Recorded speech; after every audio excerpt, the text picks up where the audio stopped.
Hello, everyone. Thank you for joining us today. My name is Helen Cole, and I am the founder of the Gene Collective. The Gene Collective is an initiative developed by a group of women who bring their own skills and experience to the collective. Our hope as a group is to inspire and educate women to become more active in local politics. Before we begin, I would like to acknowledge the team that helped to bring this initiative to life. Some of them are here this evening. Lee Cho Young, Rose Atkins, Lisa Isaac, Natalie Johnson. Who said Lisa Isaac? Natalie Johnson, Carol Lynn Chambers, Marika Sylvain Groendyke, Carrie McEachran, Julie Hillier Brolick, and Kirsty Kilner Holmes. It's me. Awesome. So it's our pleasure to welcome Mayor Jackie Rombouts and Councillor Brian White this evening. Thank you to both of you for donating your time to our opening session. Well, we may want to mute one of them. Mayor Jackie Rombouts is the mayor of Warwick Township and a Lambton County Councillor and Chair of the Creative County Committee. She's also the owner and operator of Romgate Farms. Her Twitter bio states that she is a proud Ontario pork farmer, wife, and mother of 4 amazing children. Welcome, Jackie. Brian White, City of Sarnia Councillor and Councillor for the County of Lambton. Brian's, I looked at a few of his pieces on LinkedIn and on Facebook, and he says that he entertains through education, enlightenment, and music. He strives to inspire through action and self-honesty, to give what he can, change what he can, and lead a path to a better future for his children. His Twitter bio states that he is a pro wrestler as well as a freelance video producer for 25 years and a mental health and community advocate.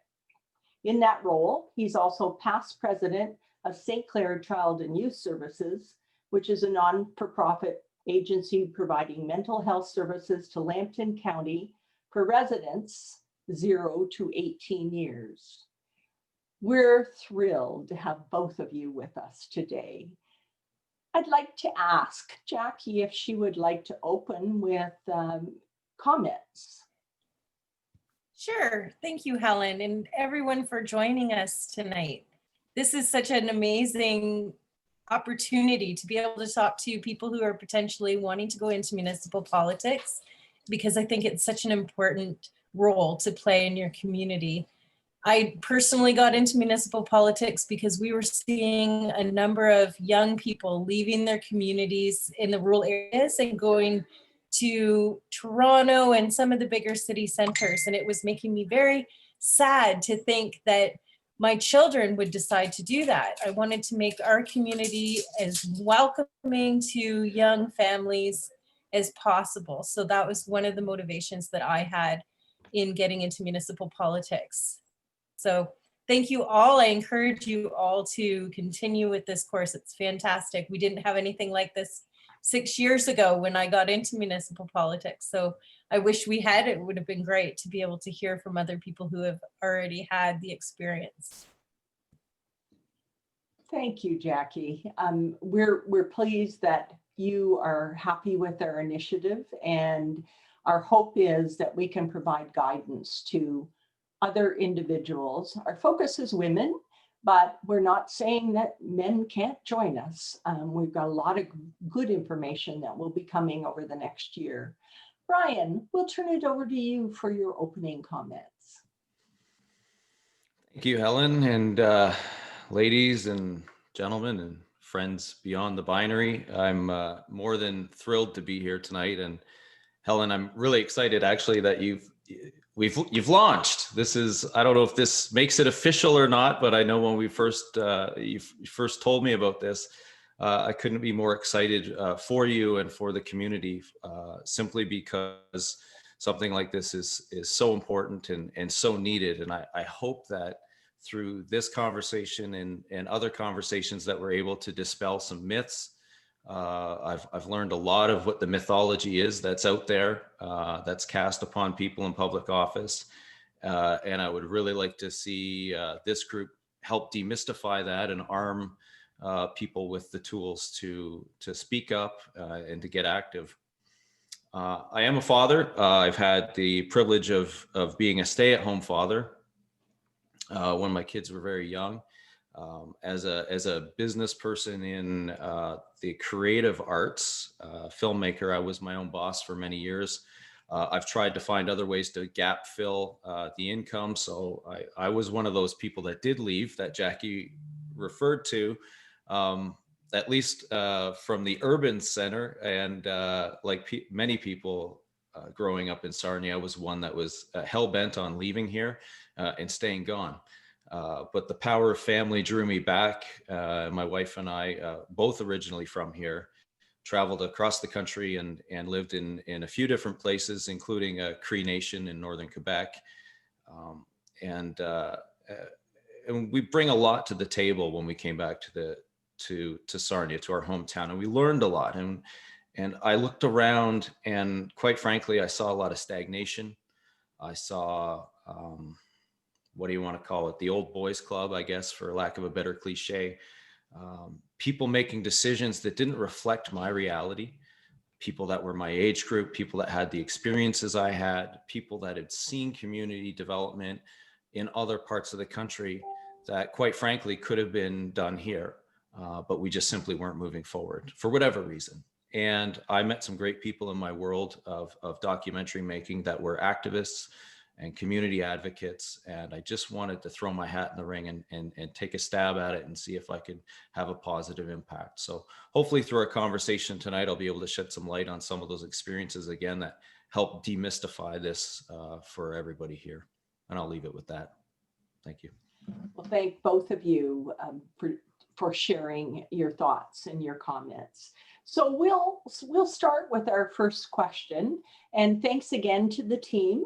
I had developed questions for conversations and sort of felt dried out. So I went to the team and they came up with these that I've sent to both Brian and Jackie. So I have no set order. So whichever one wants to jump in first, what do you wish you had known before you entered the world of politics? Okay, Jackie, you go. All right, I will take on this one. I think the thing that I wish I had known is that it's not as scary as it looks.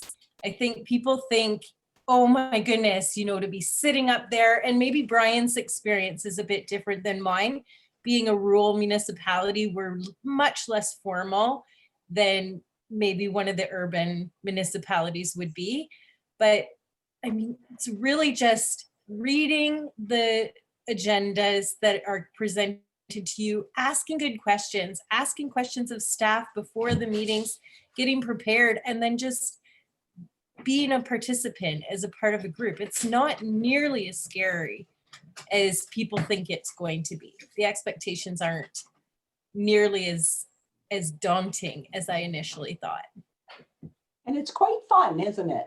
It is. And that's the other thing, is I didn't realize how much fun it could be to be able to get out in the community and engage with the community and really be a part of something that is going to change the future for our children and our children's children. It's a lot of fun. And yeah, there's conferences that when in normal times, not during COVID, but that you can go to and meet other people from all over the province, and even in some cases all over the country, and really have a little bit of fun and get to know different people. So yeah, it is a lot of fun, Helen. I won't deny that. So Brian, how about you? What do you wish you had known before you entered the world of municipal government? I think it falls along the same lines as what Jackie was talking about. I wish I had known, especially even early on after my first election, that it's okay to not know. So, the answers that people are seeking sometimes are extremely difficult. I mean, sometimes they're simple, which is great. That's the beautiful part. Sometimes they're actually quite simple. People just don't know where to look for the answers, and that to me is extremely fun when I'm able to connect some dots and help people resolve their issues. But most importantly, it's okay to not know. And I go back to what Jackie talked about there, that we have experts at every level of our agenda, information that we need to read up on. We have experts that can backfill us before the meeting. So it's important to recognize that you don't have to be an expert in city planning. You don't have to be an expert in grant writing, or any of the other things that we take care of, public health at the county level. You don't have to be an expert in all of that. You just have to have an open mind, be willing to listen. And most importantly, I wish I'd have known that I could enjoy myself, like Jackie referred to. Those first 6 months, maybe a year, I was so stressed out trying to be everybody's savior, and trying to spend all kinds of extra time doing things that, quite frankly, I should have just handed it off to somebody who did know better, instead of trying to be the mediary for everybody. That's a very key point, Brian, that there are lots of resources available to you as a elected official, especially at the municipal level. I do remember, although it's a long time ago now, but I would regularly meet with staff when I was on council at the city of St. Thomas, and they were my resource. They were the experts that we could go to for advice. And I'm sure that's the same for both you and Jackie. So if you could give, you may have already touched on this in your comments, but if you could give one piece of advice to anyone that may be considering municipal politics, what would that be? Jackie, I'll ask you to go again. I would say be patient. I know when I started on council, I was so excited. Like Brian said, I had a list of things that I wanted to accomplish in the first year. And municipal government does not work that way. Any government does not work that way. When I first got on council, my number one thing was we needed a new hall in our community. And we just about a month ago passed approvals. So 6 years later, 6 years past approvals that we were going to build an expansion onto our arena and build a new beautiful hall, multi-purpose hall for our community. So you just have to be patient and know that persistence and patience will pay off in the end. It just sometimes doesn't happen overnight. Like you might think, oh, I'm gonna just do all of this stuff, and it will happen, but you have to be patient. Congratulations, by the way, on achieving that milestone. That really is wonderful. Thank you. Yes, it's very exciting for our community. So Brian, what has been the greatest challenge for you during your time in office? Man, that is a question, isn't it? There are many, and I think that's important to recognize, and that challenges come and go, and 6 months from now they might not be challenges anymore, and to learn to compartmentalize them. I think that is the greatest challenge, and it took years for me to figure that out, that things happen, and the things that we think we're prepared for, whether that's things that we talk about in our campaign and go into that first year with all the enthusiasm and energy that a newly elected person will have, those things are not necessarily the things that we're going to be dealing with. And for all of the reasons, including what Jackie talked about, the pace of government, a pandemic, you know, obvious, right? So there's all kinds of stuff that happens, and it's really, really, really important to be able to compartmentalize that stuff and keep it in the moment, because if we project forward, then we see doom and failure as opposed to the opportunity. And it took me a good couple of years to figure out that this issue is this issue is this issue. And no matter what anyone on social media wants to say about it, it doesn't change who I am, and it doesn't reflect or call me out as a hypocrite or anything else in regards to any other decisions that I'm making. So for me, that challenge was, I had to face it head on because I was feeling myself fall apart emotionally and mentally. And it took me a lot of time to just learn how to compartmentalize things and put everything right squarely in the box that it belongs. Thank you. Jackie. I think the biggest challenge for me was that not everybody is going to agree with you. And you can do all the research and all of the background information, and you come into a meeting and you think, I know what's right for our community, and you could lose the vote. And it is at times devastating because you know you're right and the rest of council doesn't agree with you, whether it's county council or your personal municipal council, and that can be so frustrating. But you just have to regroup, take a breath and go, okay, I didn't win on this one, and that's okay, but I am part of a team here. And I think I've seen many times where councillors go against each other in the public eye and say, well, I didn't agree with that decision, and it's not really helpful. As a leader on my council, whether I agreed with the decision or not, I say that was the decision of council.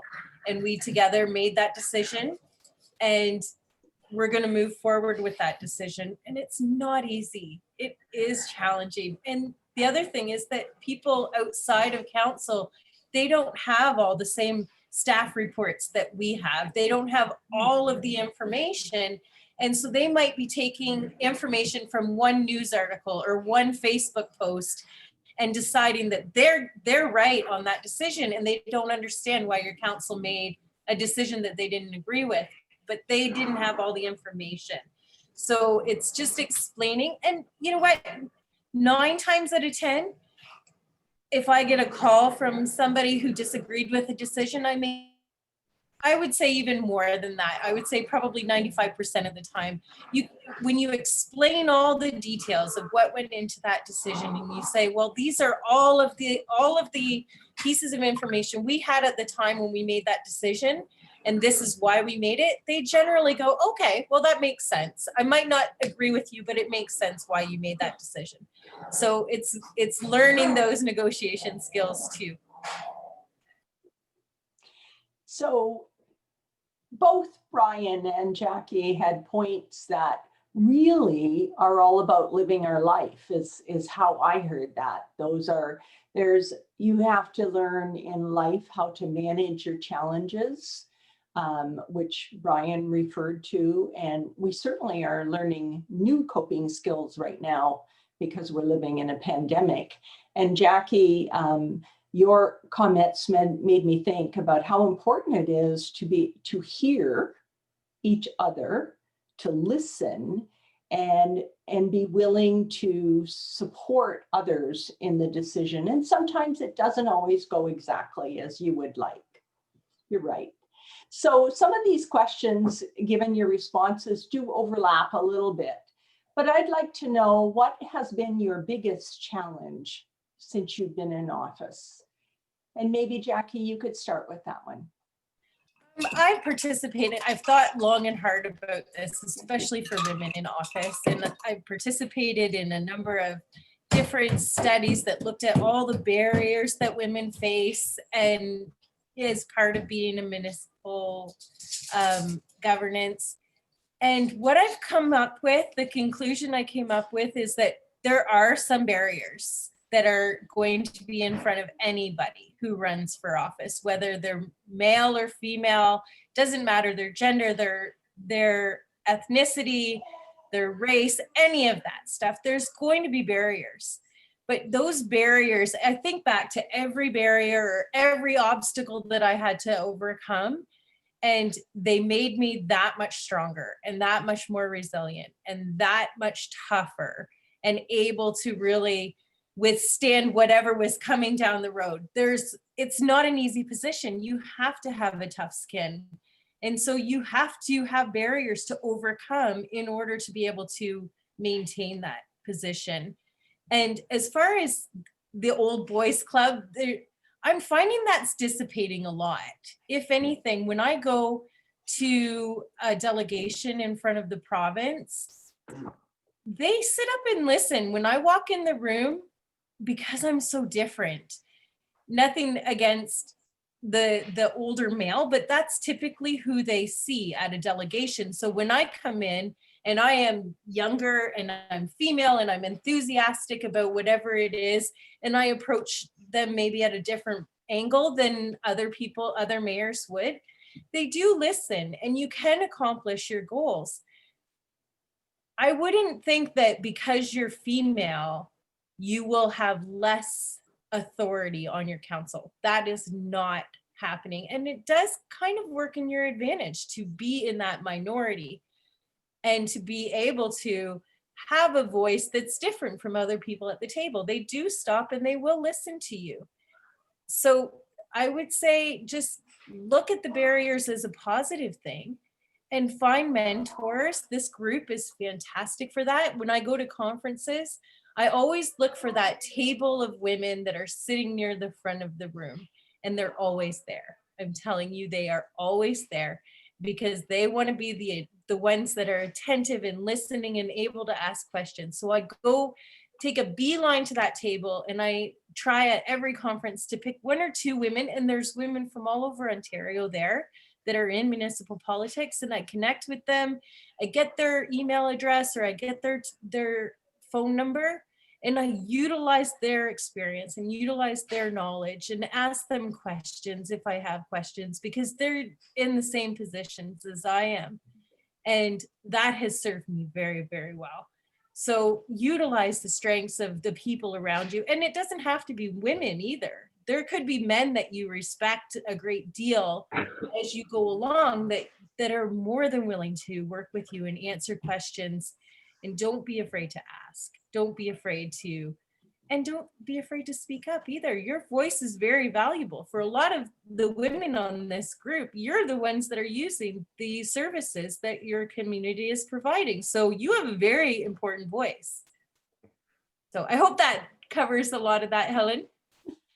Thank you, Jackie. Brian, what was your greatest challenge? Well, I guess this time I'll speak to time management and prioritizing things. Good. Really, it's and you touched on it earlier that the critical thing in order for me to serve well and serve people in the way that I want to be served, I have to be well myself, and that means maintaining my family. That means putting my children first. That means putting my wife first. I'm the father of a couple of kids that have had very unique challenges over the years, and I've lived a lot of that out in the public eye. And being comfortable enough to say I can't make it today, or I've got to leave. I'm not ignoring you every time I pick up my phone, but we're dealing with some stuff, and then just hoping that I can give the best of who I am in that moment. So early on, I was having trouble prioritizing all of that stuff because, again, I was trying to cram it all in, right? And 24 hours isn't a lot of time. I know I saw Jackie online at 9 o'clock, and we were in a meeting together at 10 o'clock, and then I chaired a meeting at 11 o'clock, and I've been in this chair doing this ever since, all day long. And And that's okay. It's really great when it lines up that a lot of that happens in one day, mind you, but I've had to learn how to do that and learn that it's okay to put the other things off. Otherwise, I'd be up till 3 a.m. tonight again, trying to finish a video project that I'm working on. I would be up till, whatever, every day doing something different. So for me, it was incredibly challenging learning how to prioritize things, learning how to fast read notes, learning how to recognize that if this issue is not my expertise and someone else on council happens to be a little stronger on that one, then I'm simply going to default, forego my ego and speak to them and allow them, to sort of guide me in a direction. Doesn't mean I'm not making up my own mind, but it means I'm putting a little more weight into their opinion at this time because I don't have the same background, and that's okay. So early on, it was really a challenge to try and, because I wanted to background read on everything. I wanted to spend every night figuring out what they did in Peterborough and figuring out what they did in Victoria, BC, and on and on and on and on. And the reality is I was burning myself out really, really quickly. So that was my greatest challenge, especially early on. And I catch myself doing that still, but it's a little easier, but it's a practice, it's an action word. Prioritization is an action word, and I have to practice it every day. Time management is so crucial for all of us, isn't it? Jackie, there you are. I lost you for a moment. This question is for you. You've touched on it a bit, but what has been your greatest challenge for you as a woman in politics? That can be personal. Yeah, I think probably is just having that confidence to be able to say, my position, I deserve to be here. I was elected and I deserve to be here, and getting past those internal reservations, because we all have them. And I think it's important that everybody realizes that, yeah, you can do this, and getting past that and not focusing so much on the challenges, but on what you can do positively in your community. I didn't prime you for that, and you said exactly what I wanted you to say. Because so often with women, we doubt ourselves. We just don't think we're good enough, or we know enough, or we can really do it. And we almost have that imposter syndrome. Men have it as well, but women seem to grow up like that. And that's what I was really hoping you would touch on. So thank you. It is important for all of us, any of us that might decide we're interested in running for office, that if we're elected, we're meant to be there. And that brings to mind Ruth Ginsburg's statement about women belong at every table. And that actually is our goal. We want to see 50% representation right across this country and this county. So I had to throw that in, Jackie, when you gave me the opportunity, but thanks for just zeroing right in on what I was looking for. So each of you've mentioned challenging times. What resources do you use to help you get through those most challenging situations? Brian, would you like to go with that one first? Sure. Thank you. I'll identify a few because I do think it's important that we all find what works for us. First off, it's an individual thing. So obviously my loved ones, which includes my partner, my spouse, it's incredibly important that, am I freezing up, by the way? I just want to check. No. Okay, cool. It's incredibly important that I maintain that relationship at every level, because that helps define who I am, and that person is able to see through the pain that I might be experiencing, or the confusion or the frustration, and they can help me with a lifeline. But slightly bigger than that is a circle of trusted people. You know, when I first ran in 2010, it was a group of people that I was standing with, actually a group of two, so three of us, standing in the parking lot outside of an Alcoholics Anonymous meeting. And we were having a conversation. I was fairly new in sobriety at the time, and they were quite adamant that I should run, and that this is a direction I should go. And I just remember hanging on to them. I put my arms around them and said, I can't do this if you're not with me every step of the way. I will not be able to survive this. And I meant the process of campaigning. But through the years, and as I've gone through stuff since election, it's been important for me to go back to those same people, because they remember who I was in that moment. They're the ones who never doubted me in that moment. And even though I might do things that they don't agree with, or, you know, that they say things that might not agree with me, I just can always go to them, and it helps keep me centered. And then finally, I would say that to get through those challenging times, it's really important to allow your subconscious to work on stuff while you're putting your attention on something else. So for me, very long walks with my kids. I do DDP yoga. I exercise. I play music. I maintain as many of the fun things that I can possibly maintain, so that I've always got something to go to, because it might change from day to day. The thing that gives me energy, the thing that helps me recover and rest. So I think that's important as well. So it's people that help me get through the challenging times, but it's also the stuff that I do for myself, so that I can be introspective. And I'm very introspective when I'm walking. I'm very introspective when I'm playing music or even listening to music. I'll leave it at that. Thanks, Brian. So Jackie, what about you? What resources do you use? Well, I'm a big believer in hire people who are smarter than you, because they can make you look good. And that's exactly what we've done as a council over the past 6 years. We've had all of our senior leadership team has changed over the past 6 years. And we now have what I refer to as the dream team. And I tell them that every single opportunity I get.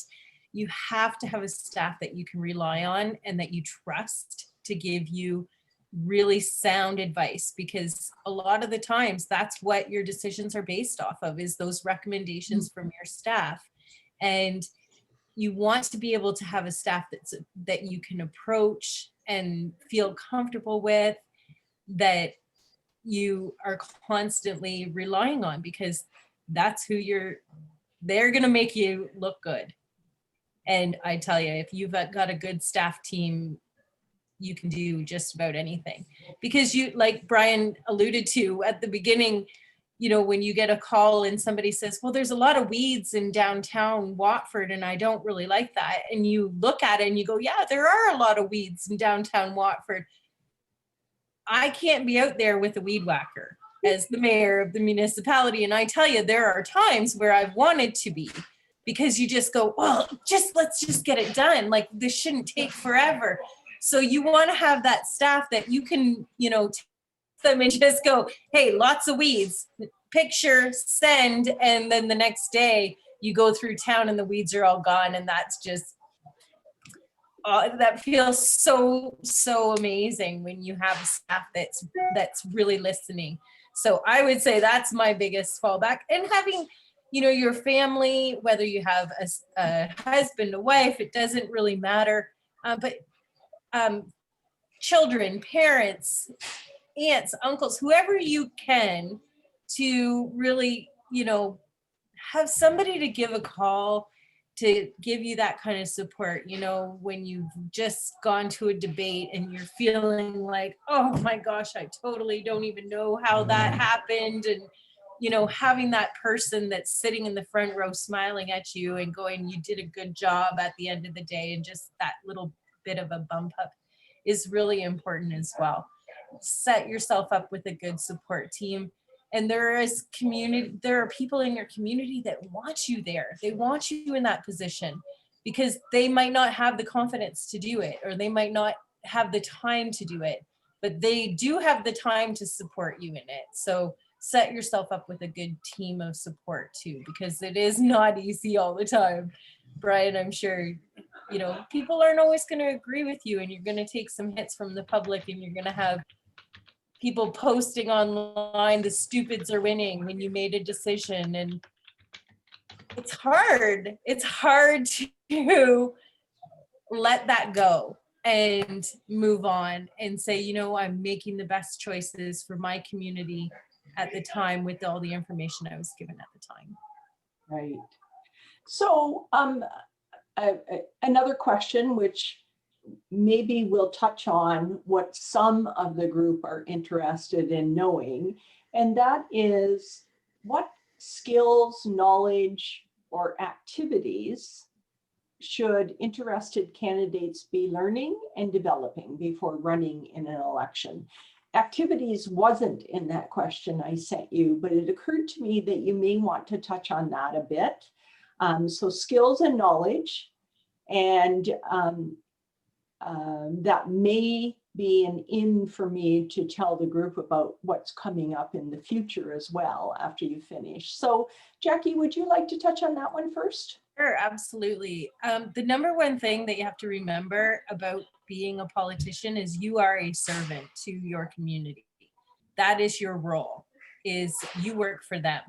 And my number one thing is get out in your community and volunteer.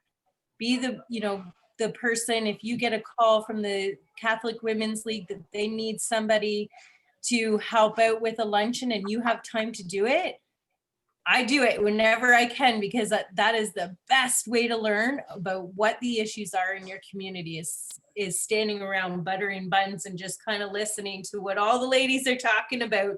You find out everything of what needs to change and what people are really passionate about in your community. So I would say my number one thing beyond anything is volunteer in your community. Be a servant of your community, because it's, for one thing, it's fun. It gets you out of the house and it gets you part of it, but it really prepares you for your role as a public servant. Thanks. Brian, what about you? Well, that was great. That was my number one. So I can then go to my number two answer for that one, because I mean, Jackie summed it up nicely. Go butter buns. Be out there. Be in your community. Get to know what's really going on. Be visible. Show up at stuff. Just slight aside. I've seen it, especially in Sarnia, because we tend to have these list of candidates that go into almost triple digits now, because everybody wants to run for council, and very few of them really know what the job is. But they expect, because, the 100 people or, 50 people that like every post that they put on Facebook represent somehow the broader community. But the fact of the matter is, you're not, I don't mean this to sound mean, you're not as popular as you think you are. You need to be out there. You need to be present. You need to be a part of a church community and this community and this community, or whatever it is. Be a part of all of it in depth. Anyways, I said I wasn't going to go there, and I just completely elaborated on your answer, Jackie. So, can I just add to Brian, is Yep. if you have children, bring your children to those events. Yeah. Don't be afraid to be a mom, or like I do it all the time. My kids come with me, they volunteer with me, and they are part of it. And so it becomes a fun family event. When I have to go to volunteer to serve hot dogs at Canada Day, my kids all come with me. We all wear the Canada Day shirts, and we have a lot of fun doing it. So, and your grandkids or whoever, like, don't be afraid to have fun out in the community too. Like, be a part of the groups, not just the representative from the township, right? Because that shows when you just show up to an event and you go up and you do your little speech and you stay for 5 minutes and then you're out of there. People see that. But if you're down with your kids, yeah, going for the photo op, Brian, exactly. When you're down in with your kids, watching the fireworks and having hot dogs and playing the games and stuff that are a part of it, you can have a lot of fun. That doesn't have to be a stoic thing, and people want to see that too. Sorry, Yeah. I didn't mean to interrupt you, Brian. No, that was great. They do. They want to see the humanity, and I think that's important because it goes back to what I said earlier, is that I wanted to see people that reflect who I am and my reality, making decisions on my behalf, even if it's just one of the 9. So therefore I should go and represent that and be that in public as well. And that's what I'm offering, because every decision that I make from here on out may be nothing at all that I could have ever planned for. But what I need to show people is that I'm a reasonable human being, that I can make decent decisions. And just like you, I can be resilient and learn. And the only way to show people that is to be out there and to go through things together with people as part of something. From a skill development point of view, one of the things that I did is I took advantage of the technology that we have at our disposal right now. In this time, we have access to information like we've never had before. And so I took courses online that were free.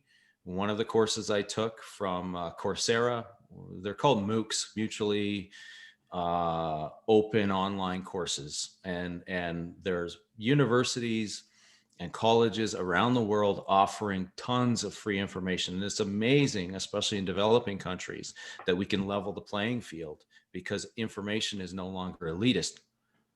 Pick where you get your information from wisely, mind you. But I took, for one example, I took a Building Cities course from University of Pennsylvania. That taught me exponentially about planning, urban development. I got to grade projects from Prague, from Barcelona, from Iran. I learned so much about city development and urban planning in a 4-month free course than I could have ever imagined. And it was fun. So learn how to learn again, because a lot of us forgot how to learn because we get stuck in our rhythm. And then pick something that's fun and relevant and learn. Just try and find some information out there that's relevant to the job, whether it's going on Strong Towns and subscribing to their podcast, or just being, open enough to find the holes in your own skill set and try and fill them with some kind of a free online course. That was great. Lots of really good information there. So now it's 7:48. We have a few questions yet. One that interested a few people is, what is your time commitment like serving in office? Weekly, monthly, daily? And that may be different for Jackie than for Brian. I'm not certain.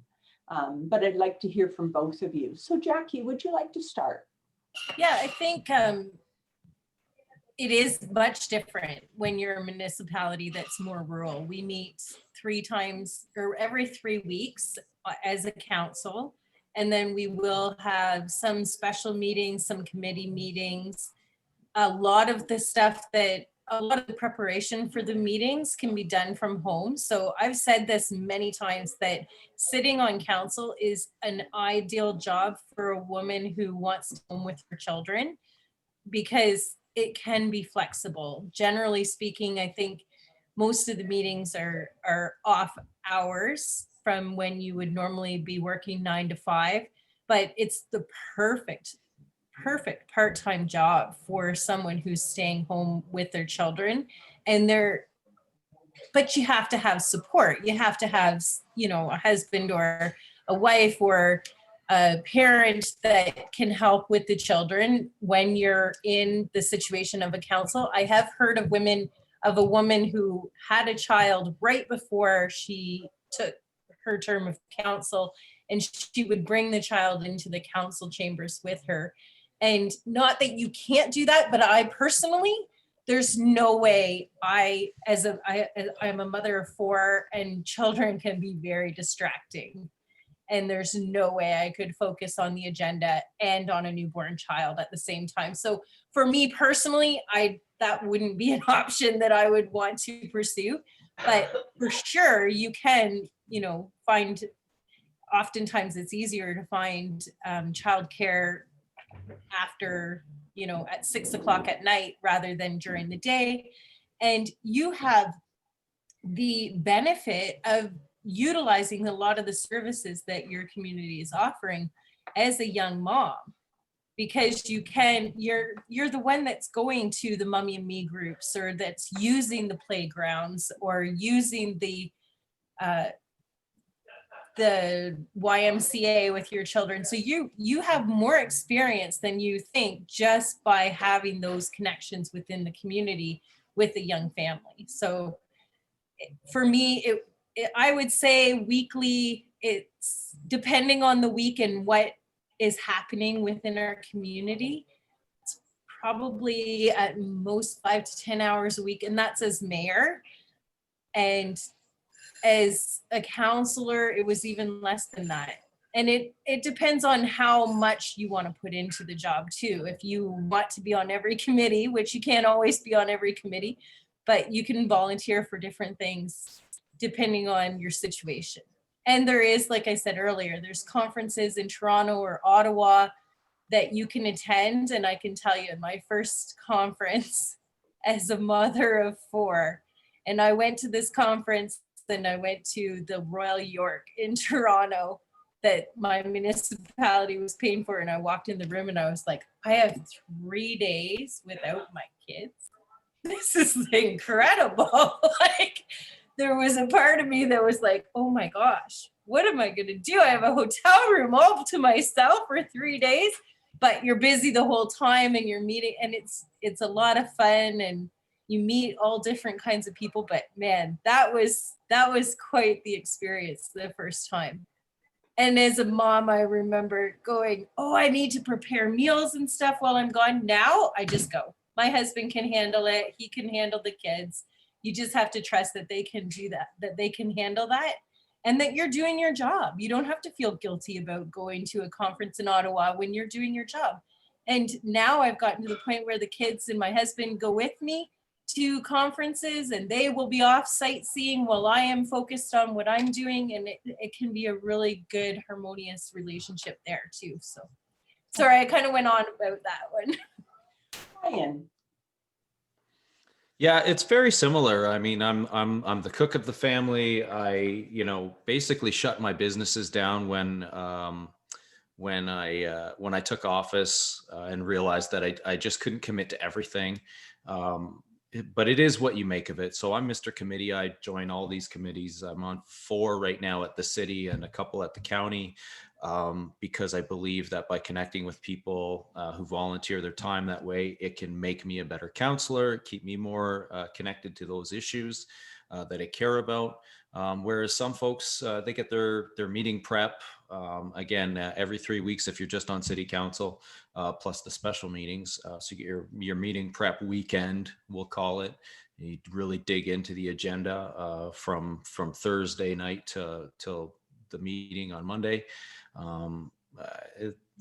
Beyond that, I mean, it is what you make of it. You can dig into all kinds of issues during the week, have all kinds of meetings with staff, meetings with residents on all kinds of issues. And again, like Jackie, it was something that I could do that was flexible enough, that allowed me to make all the medical appointments I needed to with my kids, trips to London, trips to Toronto, and all that stuff with them, as well as if you take advantage of those conferences, which are incredibly important. So if you can commit that time, it's incredibly important, because otherwise you're like me, Mr. ADHD. I get to be a counselor for 20 minutes here on my phone, sporadically throughout the whole day. And I almost can never complete a thought. and following through is a whole other challenge. And when you get to go away and be that and in that role centered for 3 or 4 days, and speaking to people who also have a passion for this and do this, you can actually get a lot done, not only networking wise, but also within your own mind, because you're able to follow through on a whole bunch of ideas by having that. So that's a commitment, a bit of a commitment for time. And those conferences happen throughout the year, so it doesn't matter what season. You might be able to plan for some vacation time or whatever, but it is what you make of it. But it's definitely it's definitely more than I expected. I will tell you that. It's definitely more than I expected. And maybe that's because I care more than others. I don't want to say that, but I know I put more time in it than other people. That's just how I choose to do it. I don't know how to not do that. Okay. Thanks, Brian. The next question is, can I work a full-time job while serving in office? And I think I'd like to touch on that myself first. When I was a counselor, I did work a full-time job and served on council as well. It was very, very busy. Some weeks I found then, and I suspect it's still the same, are busier than others. Like Brian mentioned, the Thursday when the agenda comes in and you spend your weekend prepping for your council meeting on Monday. And if you work a full-time job, that can be challenging. And Rose, who joined us tonight and who's on the committee, Rose, are you still employed full-time? Oh, can't hear her. Okay, so I know that Rose has a full-time job or did, and I don't know if I have any other counselors who joined us. No, I don't think so. So do either one of you want to briefly touch on, can you do this with a full-time job? Sure. I think it helps to have a job where your employer is encouraging and able to be flexible. That definitely helps. Like, for example, I work, but I own the business, so it makes it easier for me to be flexible. I can do a lot of the work that I have to do with the farm on times that I'm not having to do my council work. And my husband is my boss, I guess you could call him. Not really, but he's pretty flexible. So that helps a lot. But I know we have one counselor who works full time, and we try to accommodate his schedule as much as possible. So we schedule our meetings, the majority of them around 5:30, so that he can attend those meetings. So you need to have a council that's flexible, that's willing to work with you and speak up and say. I know for me, council meetings when I first got on council were always at 3:30, which for anybody who has young children knows that's right when the kids get off the bus. It's right when you're trying to prepare dinner for the family, and it's right when chaos ensues in the house. So it wasn't an ideal time. I made it work, but I wish maybe I would have spoke up and said, this time doesn't really work for me. Can we move council meetings to 6:30 or 7:00? And it doesn't hurt to ask. So I think you can do it, but it's one of those things. I'm a big proponent on you can have it all, just maybe not all at the same time. Like to try to balance a full-time job and being on municipal council and being a mom and a daughter and whatever roles that you have is sometimes a challenge. So it's just trying to find that good balance. Brian, what would you like to add to that? That was well put. It takes the right job for the right person with the right counsel. I was ready to pack in my other business. I still do some videography and film stuff. It's very difficult. I'm very selective with the projects I take. I can't pack up. I could, I suppose, but I choose not to pack up and take off for 2 or 3 weeks at a time.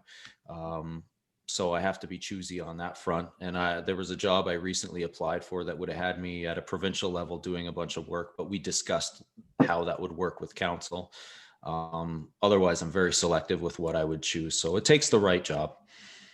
Yeah. But you should. I mean, you're not gonna pay all your bills with council. So I mean, you got it. That's the reality. So I mean, there's a very financial, practical aspect to it. And I think that's one of the barriers that keeps people my age and younger out of office, to be honest with you.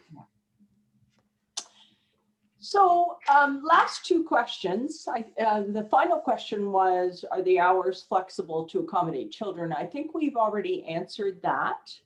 But the other question was, is there benefits and or a pension that comes with this job?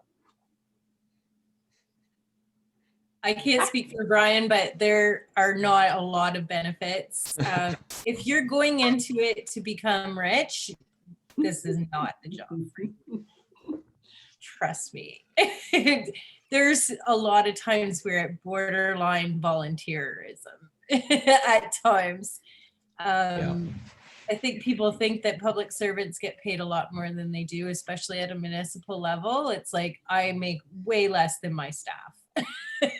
A lot of the time, which is fine with me, but I think we do have a policy while we are on council, like a life insurance policy, that if something happens, my family would get my funeral covered or something similar to that, but it's not a huge pension after you serve so many years or anything like that. Brian, anything you want to add to that? Yeah, it's not even a factor. I don't know. I think there's something to paying into some amount to get a certain percentage based on what the rate is that staff get. I mean, it's not even worth it when you're talking about earning, I think, 1/10 of what most staff make. So I think proportionately the benefits would work out to something like that. So, I mean, it's almost not worth it. I'm grateful. My wife's a teacher, so I consider myself, I'm somewhat privileged at this point in my life. I was born without and grew up without. So, I mean, I recognize my privilege now. Certainly not coming with this gig. This gig really has to be a passion and a love. I don't get tickets to Sting games. I don't get, none of that stuff comes with it. Just because we own the arena doesn't mean we get in for free, right? We collectively as a city doesn't mean that I get in for free, so no, there's really nothing. Now, that being said, there is some bonuses to it, like the conferences. And I think that people have this maybe misconception of what a conference is. We do a lot of work. When we go to conferences, we go to delegations with ministers. So we request delegations with, say, the Minister of Environment to discuss. Right now in my municipality, we have a huge landfill. And so we're always having issues with that. And so you go and talk to the ministers, which can be exciting in its own right. And I know people think there was a misconception that you cannot make a difference being a small councillor or mayor, and that is not true. I know since I became mayor, like I don't want to sound boastful, but something that I'm very proud of is that I wrote a resolution, put it forward to the government, and now there's Bill 156 that is the result of that resolution having been passed by 70 different municipalities across Ontario to support it. And so I'm quite proud of that. And you can make a difference. Your voice will be heard if you speak their language. I'm big on, when you go and talk to a minister, you don't go in yelling at them, this is wrong, this is wrong. You go in and say, this is the problem that we see on the ground. This is the solution that we see for it. And this is how we're going to give you the credit for it, because that gets their attention. And it does. Brian's laughing, but he knows that approach works when you use it. And you got to think that they are just people the same. They put their pants on one leg at a time, just the same as the rest of us do, and not be intimidated by the fact that you're talking to a minister of environment. You just go, you know what, I'm talking to Ernie Herneman, he's a person too. And you got to approach people like you would want to be approached. And it does work. And it can be quite exciting when you see the process happening and things changing within your community, within your province. It's really cool. It is, it's very much a feel-good thing because you're at the, Yeah. you're at the closest level. That's where you're as close as possible to your voters. I wanted to say it's 8:05 and we have had a question. If you will give us time, I hope that you are okay to ask this question, but one of our attendees asked if either one of you could speak to the cost of running a campaign for election. And I'm sure both of you have comments that you'd like to make. Maybe we could, and it's important. So if I could beg everyone's indulgence, maybe we could have answers from Brian and Jackie on that. Brian, would you like to go first? Sure, thanks. And this is bearing in mind that in the city of Sarnia, where they elect me both for city council and for county council, my constituency is about 70,000-ish people at any given time, depending on which sign you're reading. We have really only a few things at our disposal at the municipal level. Most of us don't get offices, I think, unless you're running for mayor. So if you're running for council, which I highly recommend, you don't just leap in and run for mayor, then, I've been the low budget king since my first campaign. My first campaign, I think I put out 100 signs. I probably spent, $900 or whatever it was.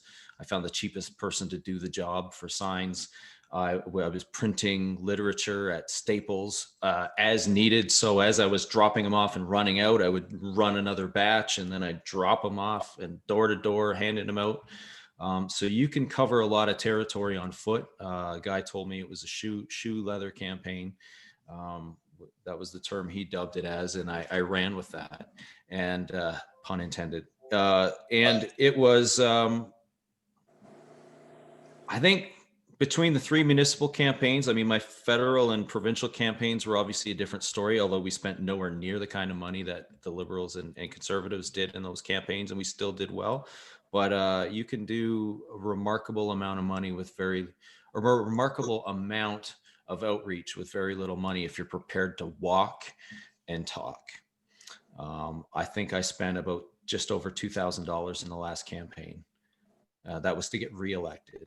And then when I got elected, it was roughly about the same. I think 18, and there were people spending $10,000 and I was pulling bigger numbers than them. And then in the last campaign, I spent 2,000 and there were people that got elected who spent nothing. So it really does depend on your strategy. Signs, literature, knocking on doors. That's the cost. Website. I checked out your website. I like the look of it, Brian. I have to say, I never looked at it before until I was doing research for tonight, and it does look good. Jackie, it's odd. I'm still paying for that, and it's still my campaign site. I keep forgetting to shut it down. It's the last of my concerns. It's good to have it there. So, Jackie, what would you like to add to that? Yeah, I don't think you have to spend a huge amount of money, and you can get some donations from the community to help with your campaign, and which I don't want to generalize, but I know as a woman, I always had a difficult time with. Asking like, hey, will you support me financially? So I didn't get a lot of that. I put up signs. I had pretty much the same approach as Brian did. I use social media a lot with my campaign. You've got all these contacts on your Facebook page. You can utilize that. I do caution you not to get too in the weeds with that. I know always been very like, I try to stay away from social media as much as I can. And it's amazing when you're running a campaign and you put up something like a post saying, hey, I'm going to run for mayor, how much anxiety you feel when, oh my gosh, this person liked it and this person liked it, and or how many likes you got. And you got to really put that into perspective. Otherwise you'll go crazy. But yeah, I think I spent less than $1,000 in my last campaign. But again, and that was like putting signs up all over the municipality. Signs that are on people's lawns mean a lot more than signs that are on the corner of two straight streets. So, and like Brian said, just getting out, going door to door, that's huge. There was one counselor that sits on my council that I don't think he spent any money, but he talked to almost everybody in our community. So but that takes a lot of time and energy too. So you have to weigh what's going to work for you and for your family and for your life too. But don't think that because you're female or because you're young that that's going to work against you. Because my dad, I can remember when I first went to my dad and said, well, I think I'm going to run for council. And he looked at me and he goes, oh, sweetie, those men have been on a council for years. Like, seriously, you need to think about this. And it was true. I was going up against 4 men who had literally been on council for years, and they had a really strong council. And really, there was nothing wrong with what they were doing. But he just, oh, sweetie, do you really want to put yourself through that kind of disappointment? And I went, well, you know what? I'm just going to put it in God's hands and I'm going to do the best I can and see what happens. And I topped the polls. So there you go, Dad. Like, I think the community was ready for somebody who was different than the typical counselor. And that's okay. That can work in your favor. Don't think that because you're young or you're female, that that's not going to work in favor. It can. People want diversity on their councils now. Even the older guys, they want diverse people. They want to hear your opinion. So yeah, don't ever think that because of your gender or your age that you don't have an opportunity, because it can work in your favor too. Well, I thank both of you for taking the time to be with us this evening. And I thank everyone for attending. Do you have any final brief comments before we call this to a close? Either one of you or both of you. Why don't I let Jackie clean it up? So I'll just quickly go first. Don't ever think that you don't belong and that the experiences you have in life are not valuable to somebody else. You'd be shocked at, by simply opening yourself up and having a conversation, how much you can affect people right where it matters the most. I ran federally, I ran provincially twice. And I said to some of my candidate colleagues, after I got elected to municipal politics, my goodness, I'm exactly right where I need to be. Boy, am I ever glad I didn't win those elections, because this is where you affect change the most. You affect it in real time. The decisions that we make today can be visible tomorrow, right in my own neighborhood and right in the neighborhoods of my friends and family and the people that I work with. It's so important to keep that perspective and to understand how valuable your experiences is to the people that matter the most to you and the people that live in your community. And then beyond that, as Jackie pointed out, we are not only representing the real people in our own community every day in the things that we do and the decisions we make at council, but when we have opportunities to have conversations with cabinet ministers, and I'm grateful that I've been, included even years before my election as an advocate. I've seen changes happen at the provincial level. I've seen changes happen at the federal level. I've heard Prime Minister using my lines, you know, which is crazy to me to think that I sit there and go, that so-and-so, he just stole that line from me because we just spoke last month. But you know what? That is incredibly gratifying because that thought, that thing that I pitched came from somebody in my community. It came from a conversation I had buttering buns. It came from a conversation I had, you know, walking down the street and running into somebody who was walking their dog. It's incredibly powerful and gratifying and satisfying. And for all the challenges that we face every single day, and boy, it's easy to get sucked into that rabbit hole of negativity, especially with social media, especially at a time like this when everybody is suffering. It's so important for us to remember and to recognize the blessings that we have to be in this position and how important it is to have good people that reflect all of us in the community, to sit at that table together, men, women, non-binary, whatever your socioeconomic background, you all have value, and it takes all of us to make good decisions together. Thank you. Jackie. Wow, that's a tough one to follow. That was a great summing it up. I would say just don't be discouraged. Like if you don't get elected the first time, then maybe there's a reason for that, and learn from what happens, learn from your mistakes. Know that you don't have to be perfect. None of us are. We all make mistakes. We all get discouraged at times and feel like, oh man, I can tell you, like Brian said, this has not been an easy year to be in governance. There has been many times where I have kind of pulled back and said, maybe I'm not made for this job. You know, especially like as a woman, you get beat down or you get told different things and you just feel like, oh, maybe I just don't have it in me. And then I go and talk to somebody about it. Like called my sister in Australia the one time and she goes, stop it right now. Like you just have to have that person that's gonna put you back and tell you what you need to hear. And then you go on something like this and see all these amazing women who are interested in what you're doing, and you become inspired by that and you go, okay, well, you know what? I might not be perfect. I might make mistakes, but I'm going to learn from them and I'm going to keep on pushing on because I'm doing it for the right reasons and I'm doing the best I can with what I have. It has been an inspiring evening. I've already been a politician and did that for 3 terms.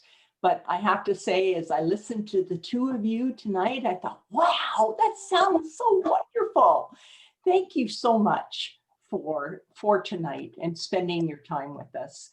I hope that everyone benefited from listening. I know that I certainly did. And Yes. so I'm hoping that all of you will continue to join us for our education sessions that are taking place once a month. Next month in February, it's February the 17th, and we have Helen Lomax who will be leading a workshop. And Helen is a very well-known trainer, and she's doing this workshop for us at no cost. So we're very grateful.